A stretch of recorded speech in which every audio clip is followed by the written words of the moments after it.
ನಮಸ್ಕಾರ. ಕನ್ನಡ ಒನ್ನೆಗೆ ಸ್ವಾಗತ. ನಾನು ನಿಮ್ಮ ಭಾಗ್ಯನಾರಾಯಣ ಬೊಗ್ಗವರಪು. ರಾಹುಲ್ ಗಾಂಧಿಯವರು ಮಾಡ್ತಿದ್ದಾರಲ್ಲ ಆರೋಪ, ಚುನಾವಣಾ ಅಕ್ರಮಗಳು ನಡೆದಿದೆ, ಮತಗಳ್ಳತನ ನಡೆದಿದೆ, ಚುನಾವಣಾ ಆಯೋಗ ಪರೋಕ್ಷವಾಗಿ ಪ್ರತ್ಯಕ್ಷವಾಗಿ ಯಾವುದೋ ಒಂದು ರೂಪದಲ್ಲಿ ಬಿಜೆಪಿ ಗೆಲುವಿಗೆ ಶ್ರಮಿಸ್ತಾ ಇದೆ ಅನ್ನುವಂತಹ ಆರೋಪಗಳು ಮಾಡಿದಾರಲ್ಲ, ಅದರ ವಿರುದ್ಧ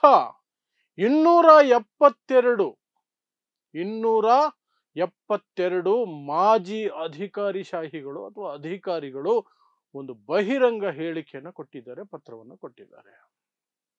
ಏನವರ ಆರೋಪ ಅಂದ್ರೆ ರಾಹುಲ್ ಗಾಂಧಿ ಸುಳ್ಳು ಹೇಳ್ತಿದ್ದಾರೆ. ರಾಹುಲ್ ಗಾಂಧಿ ಈ ದೇಶದ ಮಾನ ಕಳೀತಾ ಇದ್ದಾರೆ. ಚುನಾವಣಾ ಆಯೋಗದಂತಹ ಸಾಂವಿಧಾನಿಕ ಸಂಸ್ಥೆಯನ್ನ ಅದಕ್ಕೆ ಕೆಟ್ಟ ಹೆಸರನ್ನು ತರುತ್ತಿದ್ದಾರೆ ಅನ್ನುವಂತಹ ಆರೋಪಗಳನ್ನ ಮಾಡಿ ಒಂದಷ್ಟು ಸಹಿಗಳನ್ನ ಹಾಕಿ ಎಲ್ಲ ಕಡೆ ವೈರಲ್ ಮಾಡಿ ಬಿಟ್ಟಿದ್ದಾರೆ. 272 ಜನ, ಅದರಲ್ಲಿ ಒಂದಷ್ಟು ರಿಟೈರ್ಡ್, ಎಲ್ಲ ನಿವೃತ್ತರು ಅಧಿಕಾರಿಗಳು, ಒಂದಷ್ಟು ಜಡ್ಜ್ಗಳಿದ್ದಾರೆ, ಒಂದಷ್ಟು IAS, IPS, ಆರ್ಮಿ ಅವರು, ಸಾಕಷ್ಟು ಬೇರೆ ಹುದ್ದೆಗಳನ್ನು ನಿಭಾಯಿಸಿದವರು, ಸರ್ಕಾರದಲ್ಲಿ ಇದ್ದಂಥವರು ಎಲ್ಲರೂ ಪತ್ರವನ್ನು ಬರೆದಿದ್ದಾರೆ. ಅದನ್ನ ಬಿಜೆಪಿ ಒಂದು ಕಿರೀಟದ ರೂಪದಲ್ಲಿ ತಲೆ ಮೇಲೆ ಇಟ್ಕೊಂಡು ನೋಡಿ, ರಾಹುಲ್ ಗಾಂಧಿ ಆರೋಪಗಳನ್ನು ವಿರೋಧಿಸಿ 272 ಜನ ಪ್ರಜ್ಞಾವಂತ ನಿವೃತ್ತ ಅಧಿಕಾರಿಗಳು ತಿರುಗು ಬಿದ್ದಿದ್ದಾರೆ, ದಾಳಿ ಮಾಡಿದ್ದಾರೆ ರಾಹುಲ್ ಗಾಂಧಿ ಮೇಲೆ ಅಂತ ಚಂಬ ಕೊಚ್ಕೊಳ್ತಿದ್ದಾರೆ.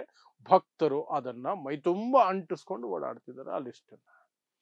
ಹಾಗಾದ್ರೆ ಈ ಪತ್ರ ಬರೆದಿದ್ದಾರಲ್ಲ, ಈ ಆರೋಪಗಳನ್ನ ಮಾಡ್ತಿದಾರಲ್ಲ, ರಾಹುಲ್ ಗಾಂಧಿ ವಿರುದ್ಧ ದಾಳಿ ಮಾಡ್ತಿದಾರಲ್ಲ, ಈ ವಿಚಾರಕ್ಕೆ ಇವರಲ್ಲಿ ಒಂದಷ್ಟು ಪ್ರಶ್ನೆಗಳನ್ನ ನಾನು ಕೇಳಬೇಕು ಅಂತ ಅನ್ಕೊಂಡೆ, ಅಥವಾ ನಿಮ್ಮ ಮುಂದೆ ಒಂದಷ್ಟು ವಿಚಾರಗಳನ್ನು ಇಡೋಣ ಅಂತ ಅನ್ಕೊಂಡೆ. ಏನು ಅಂದ್ರೆ, ಮೊದಲಿಗೆ ಆರ್ಮಿಯಿಂದ ರಿಟೈರ್ ಆಗಿರೋರು ಒಂದಷ್ಟು ಜನ ಈ ಪತ್ರದಲ್ಲಿ ಇದ್ದಾರೆ, ಈ ಲಿಸ್ಟ್ ಅಲ್ಲಿ ಇದ್ದಾರೆ, 272 ಜನ. ಇವರಲ್ಲಿ ಕೇಳುವಂತಹ ಒಂದೇ ಪ್ರಶ್ನೆ ಅಂದ್ರೆ, ಪುಲ್ವಾಮಾ ಅಟ್ಯಾಕ್ ಆದಾಗ ಇವರಿಗೆ ಏನು ಅನ್ಸಿರ್ಲಿಲ್ವಾ?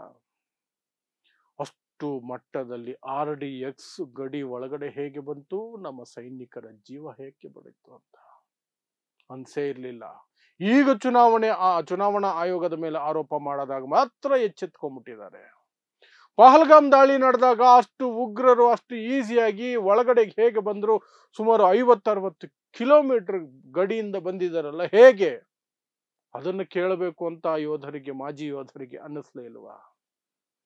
ಮೊನ್ನೆ ದೆಹಲಿ ಬಾಂಬ್ ಬ್ಲಾಸ್ಟ್ ಆಯ್ತಲ್ಲ, ಆವಾಗ ಈ ದೇಶದ ಏನು ಗುಪ್ತಚರ ಇಲಾಖೆ ಇದೆಯಾ, ಬದುಕಿದೆಯಾ, ಸತ್ತು ಹೋಗಿದೆಯಾ?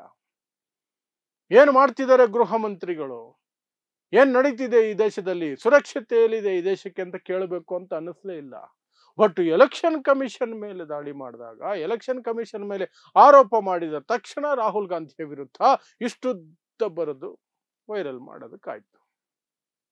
ಇನ್ನು ಕೆಲವು ಮಾಜಿ ಜಡ್ಜ್ಗಳು ಇದಾರಂತೆ, ಅವರೂ ಸಹ ಎಷ್ಟು ವಿಚಾರಗಳಲ್ಲಿ ನ್ಯಾಯಾಂಗದಲ್ಲಿ ಯಾವೆಲ್ಲ ರೀತಿಯ ತೀರ್ಪುಗಳು ಬರ್ತಿದ್ದಾವೆ, ಆ ತೀರ್ಪುಗಳ ಕುರಿತು ಒಂದು ದಿನ ಆದರೂ ಸಹ ಚರ್ಚೆ ಆದರೂ ಮಾಡಿದಾರ?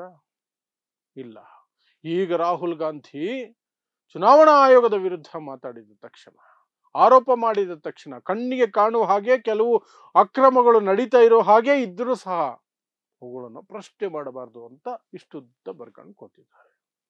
ಇನ್ನು ಅಲ್ಲಿರುವಂತಹ ಒಂದಷ್ಟು ಪೊಲೀಸ್ ಅಧಿಕಾರಿಗಳು, IPS ಅಧಿಕಾರಿಗಳು, ಈ ದೇಶದಲ್ಲಿ ಏನೆಲ್ಲ ನಡೀತಿದೆ 2014 ನಂತರ, ಧರ್ಮದ ಹೆಸರಿನಲ್ಲಿ, ಹೊಸುವಿನ ಹೆಸರಿನಲ್ಲಿ, ಯಾವುದ್ಯಾವುದೋ ಹೆಸರಿನಲ್ಲಿ ದಾಡಿ ಬಿಟ್ಟದ್ದಕ್ಕೂ ಸಹ ಹೊಡೆದು ಕೊಂದಿದಾರಲ್ಲ, ಆವಾಗೆಲ್ಲ ಪ್ರಶ್ನೆ ಮಾಡಬೇಕು ಅನ್ಸ್ಲಿಲ್ವಾ? ಅಖ್ಲಾಕ್ ಅನ್ನುವಂತಹ ವ್ಯಕ್ತಿಯಿಂದ ಆರಂಭಿಸಿ ಇಲ್ಲಿಯವರೆಗೆ ಎಷ್ಟು ಗುಂಪು ಹತ್ಯೆಗಳಾಗಿದ್ದಾವೆ ಹೊಸುವಿನ ಹೆಸರಿನಲ್ಲಿ. ಮೊನ್ನೆ ಅಖ್ಲಾಕ್ನ ಎಲ್ಲ ಆರೋಪಿಗಳನ್ನು ಸಹ, ಅವರ ಮೇಲಿದ್ದಂತಹ ಕೇಸುಗಳನ್ನು ವಾಪಸ್ ಪಡ್ಕೊಳ್ತೀವಿ ಅಂತ ಉತ್ತರ ಪ್ರದೇಶದ ಮುಖ್ಯಮಂತ್ರಿ ಯೋಗಿ ಆದಿತ್ಯನಾಥ್ ಹೇಳಿದಾಗ ಇವರಿಗೆ ಏನು ಅನ್ನಿಸ್ಲಿಲ್ವಾ? ಕಾನೂನು ಸುವ್ಯವಸ್ಥೆ ಇದೆಯಾ ಇಲ್ವಾ ಅಂತ ಕೇಳಬೇಕು ಅನ್ನಿಸ್ಲಿಲ್ವಾ? ಆಗ ಮಾತ್ರ ಸುಮ್ಮನಿದ್ದವರು ಈಗ ಚುನಾವಣಾ ಆಯೋಗದ ವಿರುದ್ಧ ಆರೋಪ ಕೇಳಿ ಬಂದ ತಕ್ಷಣ ಎಚ್ಚೆತ್ಕೊಂಡು ನಿಂತ್ಕೊಂಡು ಒಬ್ಬೊಬ್ಬೊಬ್ಬೊಬ್ಬೊಬ್ಬ ಪತ್ರ ಬರೀತಾರೆ. ಇನ್ನು IAS ಅಧಿಕಾರಿಗಳದ್ದು ಅದೇ, ಆಡಳಿತ ವ್ಯವಸ್ಥೆ ಏನಾಗಿದೆ, ಎಲ್ಲಿಂದ ಏನಾಗ್ತಿದೆ, ಯಾವುದರ ಬಗ್ಗೆಯೂ ಸಹ ಏನೂ ಇಲ್ಲ, ಒಂದು ಪ್ರತಿಕ್ರಿಯೆ ಕೊಟ್ಟವರಲ್ಲ. ಇವತ್ತು ರಾಹುಲ್ ಗಾಂಧಿ ವಿರುದ್ಧ ಪತ್ರ ಬರೆಯೋದಕ್ಕೆ ಮಾತ್ರ ಎಚ್ಚೆತ್ತುಕೊಂಡಿದ್ದಾರೆ. ಇದು ಒಬ್ಬ ವ್ಯಕ್ತಿ, ಒಂದು ಪಕ್ಷದ ವಿಚಾರ ಅಲ್ಲವೇ ಅಲ್ಲ. ಕಾಂಗ್ರೆಸ್ ಏನು ಆಕಾಶದಿಂದ ಉದುರು ಬಿದ್ದಿಲ್ಲ, ರಾಹುಲ್ ಗಾಂಧಿ ಏನು ಆಕಾಶದಿಂದ ಉದುರು ಬಿದ್ದಿಲ್ಲ. ನಾನು ಪ್ರತಿಪಕ್ಷ ಅಂತ ಮಾತಾಡ್ತಿರೋದು. ಪ್ರತಿಪಕ್ಷದವರು ಆರೋಪ ಮಾಡಿದ ತಕ್ಷಣ ಎದ್ದು ನಿಂತ್ಕೊಂಡಿರೋ ಈ 272 ಜನ ಯಾವುದೇ ವಿಚಾರಕ್ಕೂ ಸಹ ಈ ದೇಶದಲ್ಲಿ ನಡೆಯುತ್ತಿರುವಂತಹ ಘಟನೆಗಳು, ದುರ್ಘಟನೆಗಳು, ಅವ್ಯವಹಾರಗಳು ಏನೇ ನಡೆದರೂ ಸಹ ಯಾವತ್ತೂ ಮಾತಾಡಿಲ್ಲ. ಈಗ ಮಾತಾಡ್ತಿದ್ದಾರೆ ಅಂದ್ರೆ ಏನರ್ಥ? ಇವರೆಲ್ಲ ಗೋಧಿ ಮಾಜಿ ಅಧಿಕಾರಿಗಳ.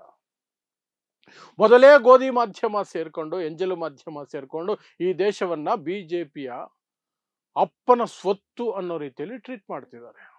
ಪ್ರತಿ channel, almost all channels, 90% of the TV channels BJP ಪರ, ಬಿಜೆಪಿ ವಕ್ತಾರರಿಗಿಂತ ದೊಡ್ಡ ಮಟ್ಟದಲ್ಲಿ ಬಿಜೆಪಿ ಪರ ವಾದ ಮಾಡ್ತಾರೆ, ಗಲಾಟೆ ಮಾಡ್ತಾರೆ, ಅಪಪ್ರಚಾರ ಮಾಡ್ತಾರೆ, ವಿಪಕ್ಷನೇ ಇರಬಾರ್ದು ಅನ್ನೋ ಮಟ್ಟಕ್ಕೆ ಹೋಗ್ತಾರೆ, ಗುಲಾಮಗಿರಿ ಮಾಡ್ತಾರೆ. ಬಿಜೆಪಿಗೆ ನರೇಂದ್ರ ಮೋದಿಯ ಗುಲಾಮಗಿರಿ ಮಾಡ್ತಾರೆ, ಆಡಳಿತ ಪಕ್ಷದ ಗುಲಾಮಗಿರಿ ಮಾಡ್ತಾರೆ. ಅಂತಹ ಗೋಧಿ ಮಾಧ್ಯಮಗಳ ನಡುವೆ ಇನ್ನೊಂದು ಗೋಧಿ ಗ್ಯಾಂಗ್ ಬಂತ. ಏನೆಲ್ಲ ನಡೆದಿಲ್ಲ ಈ ದೇಶದಲ್ಲಿ ಯಾವತ್ತೂ ಪ್ರಶ್ನೆಯನ್ನ ಅವರೆತ್ತಿದಾರ? ಈ ಮಾಧ್ಯಮಗಳ ವಿರುದ್ಧ ಯಾವತ್ತಾದ್ರೂ ಮಾತಾಡಿದಾರ? ಅದು ಯಾಕೆ ನೀವು ಪ್ರತಿ ವಿಚಾರದಲ್ಲೂ ವಿಪಕ್ಷಗಳನ್ನ ಪ್ರಶ್ನೆ ಮಾಡ್ತೀರಿ? ಆಡಳಿತ ಪಕ್ಷವನ್ನು ತಾನೇ ನೀವು ಪ್ರಶ್ನೆ ಮಾಡಬೇಕಾಗಿರುವಂತಹದ್ದು ಅಂತ. ಅದು ಕಾಮನ್ ಸೆನ್ಸ್. ಅದು ಮೀಡಿಯಾ ಯಾವತ್ತಿದ್ರು ಯಾರು ಆಡಳಿತದಲ್ಲಿದ್ದಾರೋ ಅವರನ್ನ ಪ್ರಶ್ನೆ ಮಾಡಬೇಕು.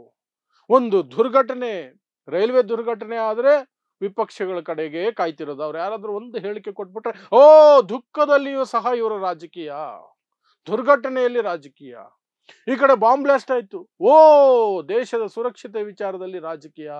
ಇಂತಹ ಸಂದರ್ಭದಲ್ಲಿ ಇವರ ರಾಜಕೀಯ. ಅದೇ ಬಾಯಲ್ಲಿ ಸರ್ಕಾರ ಏನ್ ಮಾಡ್ತಿದೆ? ಬೇಹುಗಾರಿಕೆ ಇಲಾಖೆಗಳು ಏನ್ ಮಾಡ್ತಿದ್ದಾವೆ? ಗುಪ್ತಚರ ಇಲಾಖೆ ಏನ್ ಮಾಡ್ತಿದೆ? ಹೇಗೆ ಒಳಗಡೆ ಬಂತು? ಏನಾಯ್ತು? ಸರ್ಕಾರದ ಉತ್ತರ ಏನು? ಸರ್ಕಾರದ ಜವಾಬ್ದಾರಿ ಏನು? ಇದಕ್ಕೆ ಯಾರು ಹೊಣೆ? No, never. ಒಂದೇ ಒಂದು ಮೀಡಿಯಾ ಆ ರೀತಿ ಯಾವತ್ತೂ ಪ್ರಶ್ನೆ ಕೇಳಲಿಲ್ಲ. ಈ 272 ಜನಕ್ಕೆ ಆ ಯೋಚನೆ ಯಾವತ್ತೂ ಬರಲೇ ಇಲ್ವಾ? ಅಥವಾ ಈ 272 ಜನ ಯಾವುದಾದ್ರೂ ಒಂದು ರಾಜ್ಯಸಭಾ ಸೀಟು, ಯಾವುದೋ ನಿಗಮ ಮಂಡಳಿ ಅಧ್ಯಕ್ಷಗಿರಿನೋ, ಇನ್ಯಾವುದಾದ್ರೂ ಕಮಿಟಿಗಳು ಅಲ್ಲಿ ಇಲ್ಲಿ ಅಧ್ಯಕ್ಷಗಿರಿ, ಮೆಂಬರ್ಸು, ಇದೆ ಏನಾದ್ರು ಟವಲ್ ಹಾಕ್ತಿದಾರ? ಅದೇ ಇರಬೇಕು ಅನ್ಸುತ್ತೆ. ಟವಲ್ ಹಾಕೋ ಕೆಲ್ಸಕ್ಕೇನೆ ಮಾಡ್ಬೋದು ಇಂಥ ಕೆಲಸಗಳನ್ನ. ಇಲ್ಲದೆ ಹೋದರೆ ಕಾಮನ್ ಸೆನ್ಸ್ ಇರುವಂತಹವರು, ಪ್ರಜ್ಞೆ ಇರುವಂತಹ ಯಾವುದೇ ವ್ಯಕ್ತಿಯು ಸಹ ವಿಪಕ್ಷವನ್ನು ಪ್ರಶ್ನೆ ಮಾಡಲ್ಲ.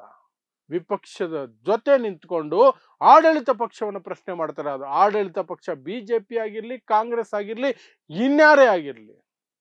ಬಟ್ ಹಾಗಲ್ಲ. ಎಲ್ಲ ಒಟ್ಟಿಗೆ 272 ಜನ ಒಂದೇ ಸಾರಿ ದಾಳಿ ಮಾಡಿಬಿಟ್ಟಿದ್ದಾರೆ ರಾಹುಲ್ ಗಾಂಧಿ. ಅವ್ರಿಗೆ ಹೇಳಬಾರ್ದು, ದೇಶಕ್ಕೆ ಅವಮಾನ. ಹೌದು, ಇಲ್ಲಿ ಉಪವಾಸ ಸಾಯ್ತಿದ್ರು, ಅದನ್ನ ಸುದ್ದಿ ಮಾಡಬಾರ್ದು, ದೇಶಕ್ಕೆ ಅವಮಾನ. ಎಲ್ಲಿಯವರೆಗೆ ಅಂದ್ರೆ ಬಿಜೆಪಿ ಆಡಳಿತ ಇರೋವರೆಗೆ ಮಾತ್ರ. ಬಿಜೆಪಿ ಆಡಳಿತ ಇಲ್ಲದ ಜಾಗದಲ್ಲಾದ್ರೆ ಅವರು ಎಲ್ಲಾನು ಒಂದಕ್ಕೆ ಎರಡು ಸೇರಿಸಿ ಒಂದು ಘಟನೆಯನ್ನು 2 ಮಾಡಿ 10 ಮಾಡಿ ಇಡೀ ಜಗತ್ತಿಗೆ ಸಾರಬಹುದು. ಆಗ ದೇಶಕ್ಕೆ ಅವಮಾನ ಆಗೋದಿಲ್ಲ. ಕೇವಲ ಬಿಜೆಪಿ ಆಡಳಿತ ಇರುವಾಗ, ಮೋದಿ ಆಡಳಿತ ಇರುವಾಗ ಇಲ್ಲಿ ನಡೆಯುವಂತಹ ಯಾವುದನ್ನು ಸಹ ಹೊರಗೆ ಜಗತ್ತಿಗೆ ಹೇಳಬಾರದು, ದೇಶಕ್ಕೆ ಅವಮಾನ ಆಗೋಗುತ್ತೆ. ನಾಚಿಕೆ, ಮಾನ, ಮರ್ಯಾದೆ ಇದಿರುವವರು ಮಾಡುವ ಕೆಲಸ ಅಲ್ಲ. ನಾಚಿಕೆ, ಮಾನ, ಮರ್ಯಾದೆ ಇಲ್ಲದ ವ್ಯಕ್ತಿಗಳಿಂದ ಮಾತ್ರ ಈ ರೀತಿ ಆಡಳಿತ ಪಕ್ಷದ ಗುಲಾಮಗಿರಿ ಮಾಡೋದಕ್ಕೆ ಸಾಧ್ಯ. ಅಂತಹ ಕೆಲಸಗಳನ್ನ ಸಾಕಷ್ಟು ಜನ ಮಾಡ್ತಿದ್ದಾರೆ. ಮೀಡಿಯಾ ಮೊದಲಿಂದಲೂ ಮಾಡ್ಕೊಳ್ತಿತ್ತು, ಅದಕ್ಕೆ ಈಗ ಒಂದಷ್ಟು ಜನ ಸೇರ್ಪಡೆಯಾಗಿದ್ದಾರೆ ಅಂತ ಮಾತ್ರ ಹೇಳಿ ನನ್ನ ಮಾತುಗಳನ್ನ ಮುಗಿಸ್ತೀನಿ ಅಷ್ಟೇ. ಸೊ ನೋಡ್ತಾ ಇರಿ ಸಮ ಸಮಾಜಕ್ಕಾಗಿ ಕನ್ನಡ 1 ನ್ಯೂಸ್. ನಮಸ್ಕಾರ.